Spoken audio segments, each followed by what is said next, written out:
जय जोहार। छत्तीसगढ़ी प्रमुख प्रादेशिक समाचार के संग मैं मीनल तिवारी।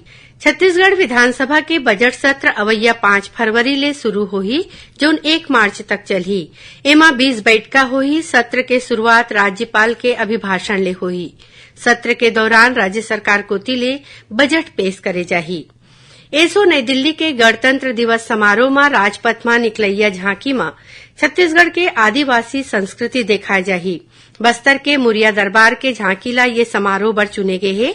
मुख्यमंत्री विष्णुदेव साय कहिन कि ये प्रदेश भर गौरव के बात है कि समारोह ले छत्तीसगढ़ के आदिवासी संस्कृति ला पूरा दुनिया देखी।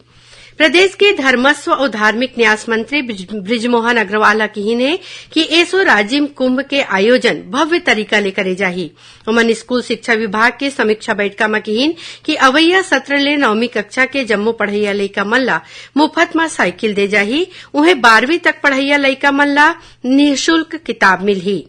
उप मुख्यमंत्री और गृह मंत्री विजय शर्मा कहिने कि पुलिस विभाग में भर्ती के काम तय समय सीमा के भीतरी पूरा करे जाए। राज्य सरकार हा काली रथिया बड़े प्रशासनिक फेर बदल करत 88 आईएएस अधिकारी मन के तबादला कर दे हे। एमा रायपुर समेत 19 जिला के कलेक्टर और कुछ एक कमिश्नर घलो शामिल हैं। वरिष्ठ आईपीएस अधिकारी मयंक श्रीवास्तव हा जनसंपर्क विभाग के आयुक्त सह संचालक के पदभार ले ले हैं। उन्हें रायपुर के कलेक्टर गौरव सिंह घलो पदभार ग्रहण कर लीन। अवैया 24 घंटा में सरगुजा संभाग और तीर्थखार के क्षेत्र में गरज चमक संग छुटपुट छीटा बौछार होय के संभावना हरे। और महिला और बाल विकास मंत्री लक्ष्मी राजवाड़े हा आज राजधानी स्थित शासकीय बालिका गृह नारी निकेतन और सखी सेंटर के औचक जांच करीन।